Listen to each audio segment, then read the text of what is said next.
Today, I've picked out the top 10 Pokemon investing posts I wanted to give my opinion on. So I like to do this weekly where we just look at the top 10 posts of the week and basically I just give my opinion on them and just what I think is going on in the overall market and just basically talk about these posts is almost just like a discussion, just basically having a conversation with you guys, alright? So we've got 10 posts. These are pretty good posts, to be honest. Very good week on posts. So yeah, let's begin. Alright, so this guy is basically saying that Pokemon is on the news and there's a news video that says why Pokemon is considered an investment. So I would not be worried about this. Like, I think people just think too deep of this. People just immediately look at this and think, oh, that's it. The peak is in. Oh, okay, I'm going to lose all my money. Should I sell it immediately? No, you shouldn't. It's just not how it works. Just because one news outlet made a post about what's going on in the world right now, it doesn't just mean you sell. That makes no sense, right? If Bitcoin is going up, obviously the news are going to report about it.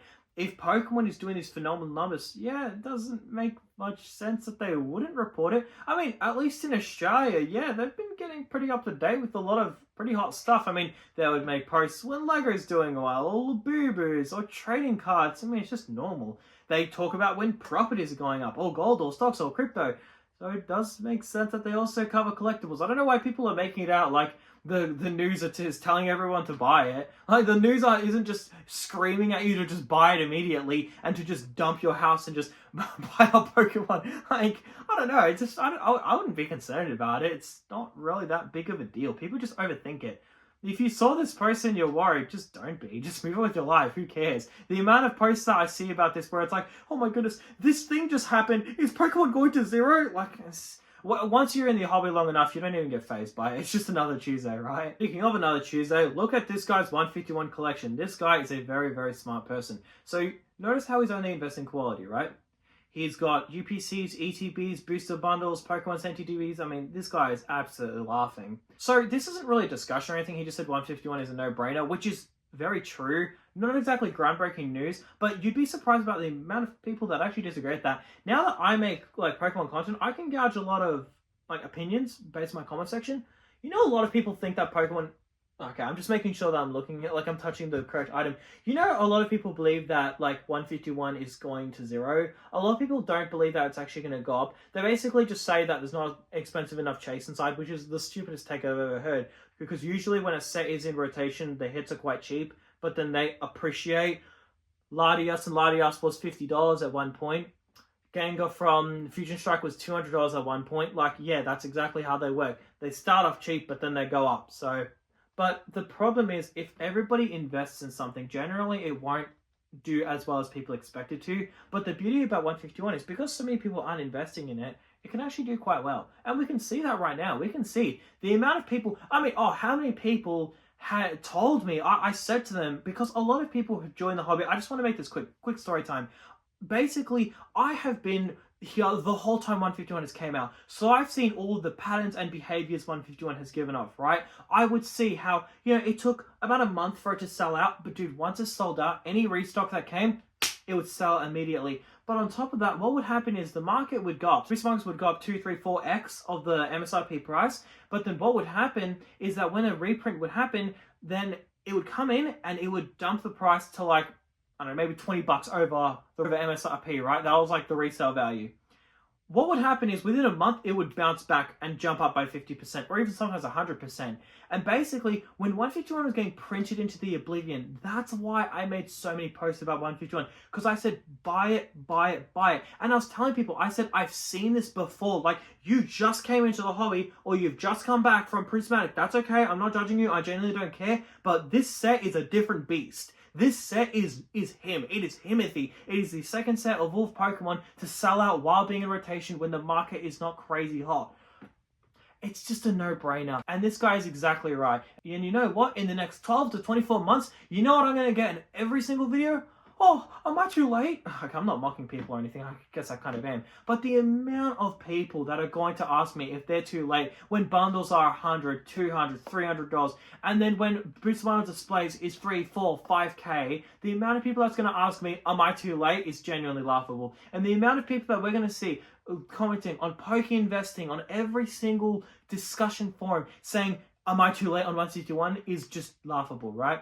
So these prices now is tomorrow's bargain. That was a quote by Alpha Investments, I believe. Yeah, today's price is tomorrow's bargain. Love the quote. Amazing. Alright, so this guy asked a fantastic question. His question is, which Japanese sets are better to invest in than English sets? Yeah, that's a great question, and my answer is pretty simple. None of them. So there's two reasons why you would invest in Japanese. Number one, because it is insanely cheap, but it's not insanely cheap.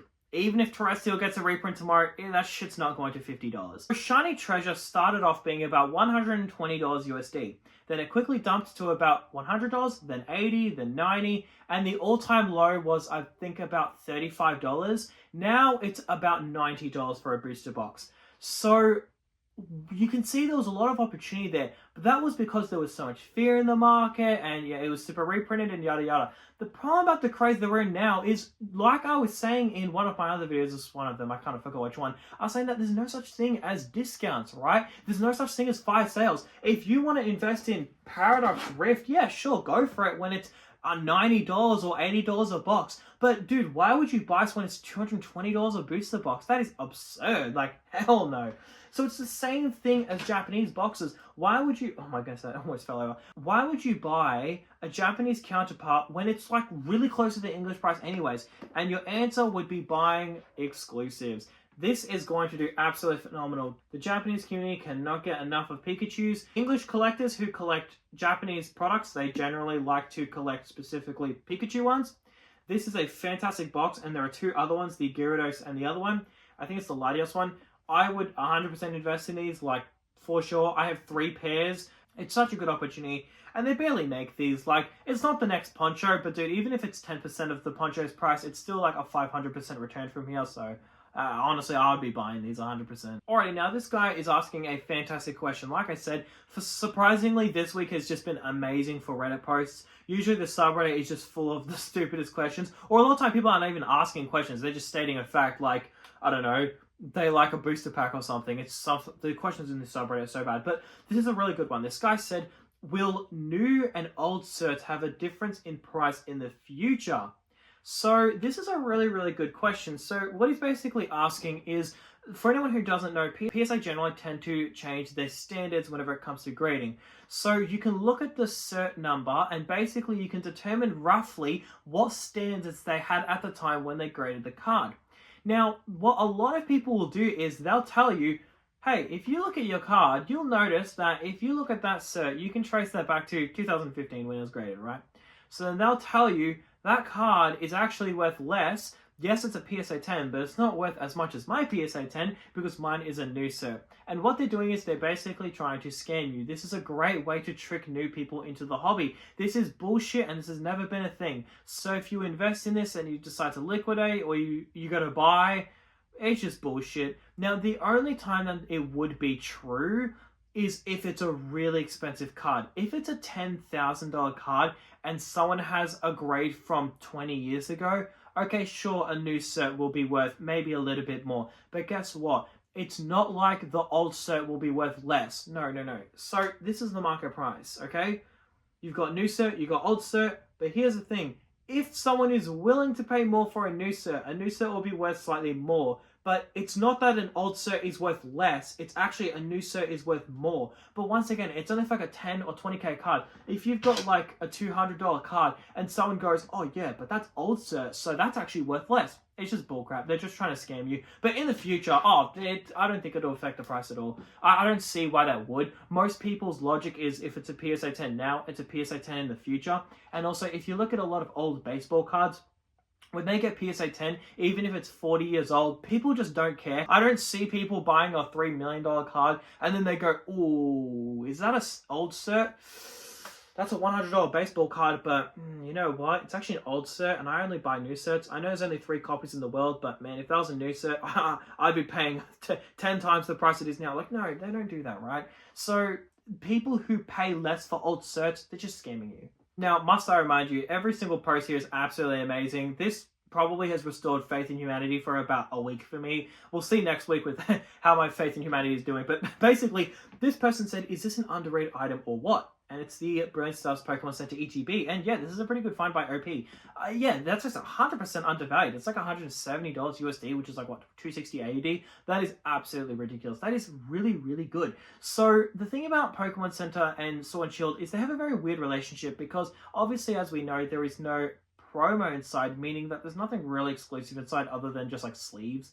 But it still does well because people still need to collect it. You can't say that you have every ETB if you don't have a Pokemon Center one, right? It's like such a scam. It's like, oh, you want to collect every single one? Well, we've got a new version. And that's what I'm betting on with Journey Together boxes, right? Where are they? Ah, here they are. So here's the thing, right? Journey Together is the same thing. I believe in 10 years' time, when people say that they have every Scarlet and Violet box, I believe the number one question people are going to ask is, oh, but do you have the Journey Together Enhanced one? And then I'm going to be out there dishing them out for $10,000 each.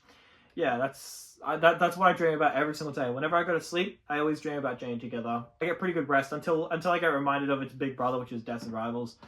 Yeah, usually I get a nightmare whenever I think about Deaths and Rivals, but anyway, usually it's just happy dreams about like Lily and Clefairy and like Salamence, and we all just run and have a picnic together. But anyways, I really do like this find because it's really, really cheap, especially the fact that like the Lost Origin Giratina one is like $400. So honestly, I'm going to say, yeah, that's pretty undervalued. And that's even if that's still in stock. I have no idea if that is, because this dude has posted this publicly and I feel bad, but people could have seen that and have gone, oh, thanks, OP, I'll buy that. And then it just goes out of stock and he doesn't get any. But I mean, hey, I think it's a very underrated, it's a very good find by him. So yeah, I'd say it's like 100% underrated. Alright, so this guy's asking if buying the Chinese Giratina V is a good idea. And honestly, my man, I am with you all the way. Yeah, man, honestly, buying Chinese cards is a really good entry, especially that Bubble Mew. It's like, what, $100? That's ridiculous. Now, this is where I have an issue, is that the Giratina is so expensive. Now, let me explain. You see, this is about 1/10 of the English price. However, the thing about Chinese cards is usually they're about 1/3 to 1/4 of the English price. So let's just say an English card is $1,000, then usually the Chinese card will be worth about $300. My issue is that this is so flipping cheap, I could just not hold myself but buy 2 of them. And also, it makes me look like a bowler. If you look at it from this distance, it looks like I'm a bowler. And then when I whip out 2, it's like, oh yeah, this guy's bowling. But I'm really not. I just have like a cheap Chinese ripoff, literally. So the problem is about the Giratina one is the Giratina is about half of the price of this, like as a PSA 10. And in fact, it's actually more. It's about 60 to 65% of the price of this. That's expensive. Like, that's really, really expensive. Because the Giratina, the English one, is only like $2,000. Meanwhile, the Chinese one as a PSA 10 is like $600. That's the problem. Because that ratio is correct. That's usually how the ratio should be. Usually Chinese cards should be about 1/3. This is like the only Chinese card I can think of that is not 1/3, and it's more of like 1/10.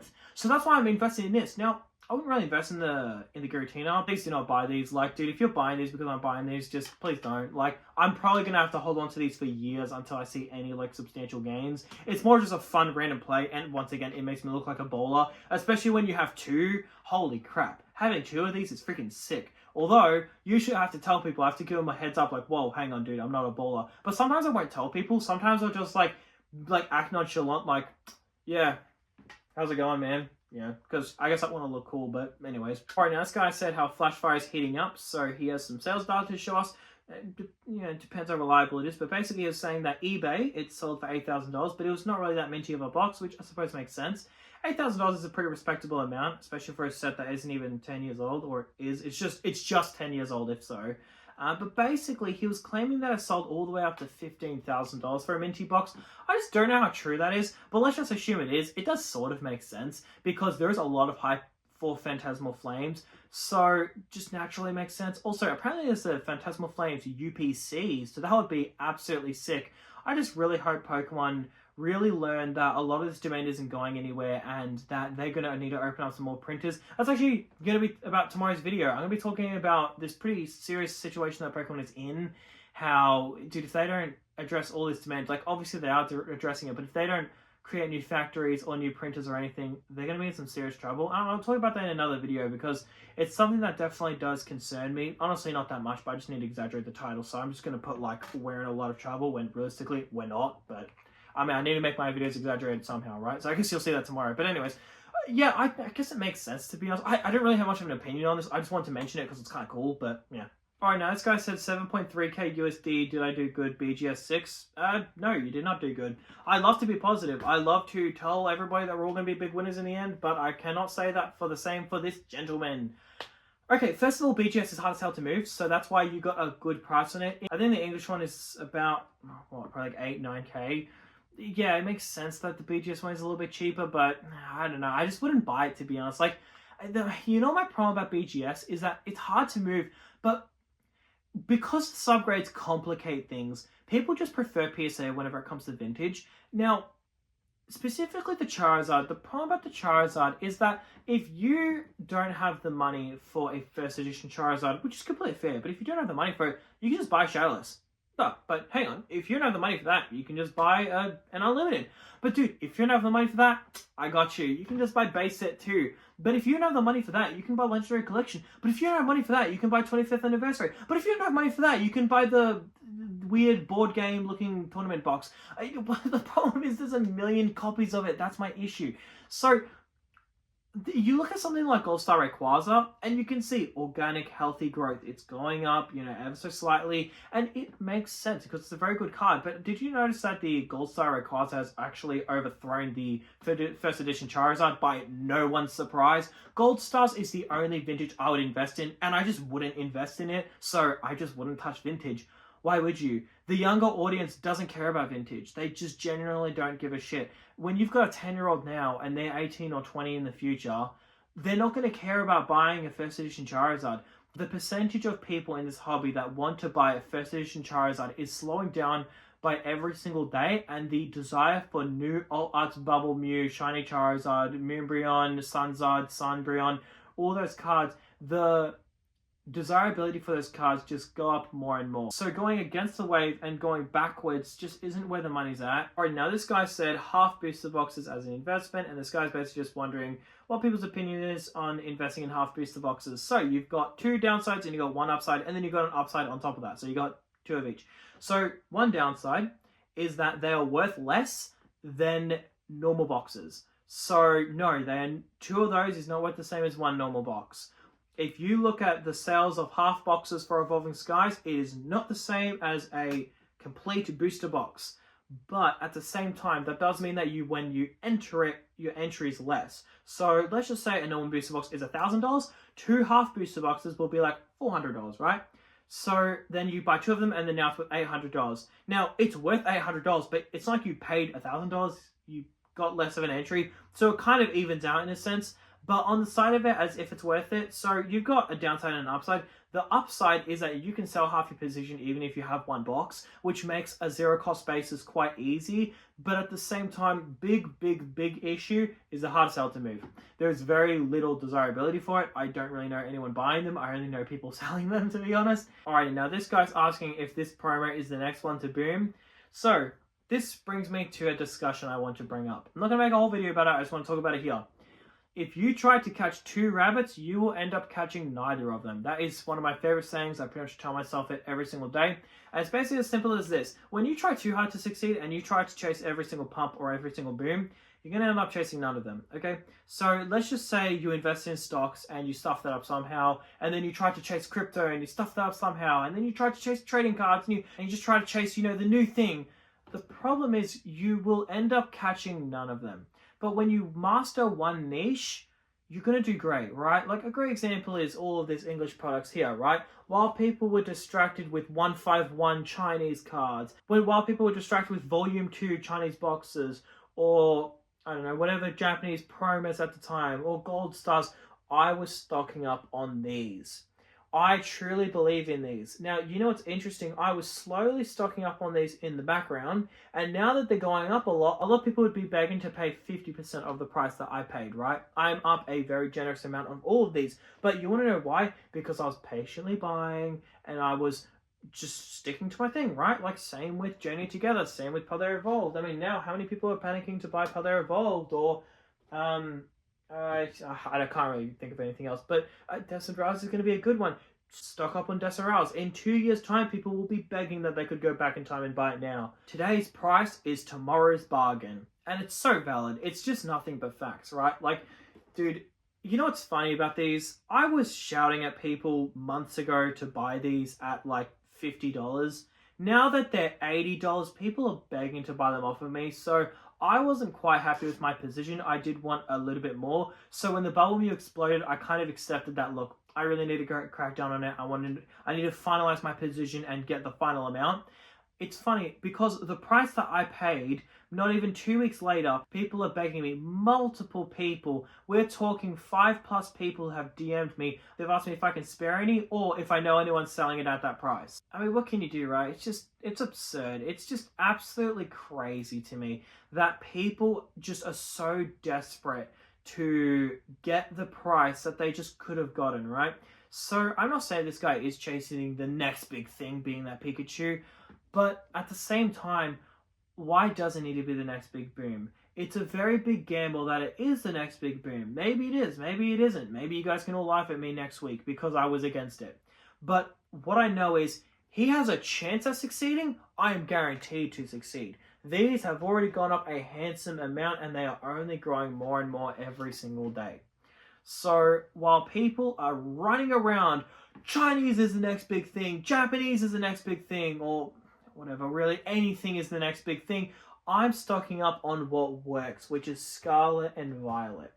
I believe this will do very, very well in the future and in the near future. So while people get distracted with Greninja Gold Star, Lucario promo, and this and that. Oh my goodness, Rebel Clash got short printed. That's gonna go up. Okay, Astro Radiance. Well, there's an underrated promo in there. Maybe I still have time.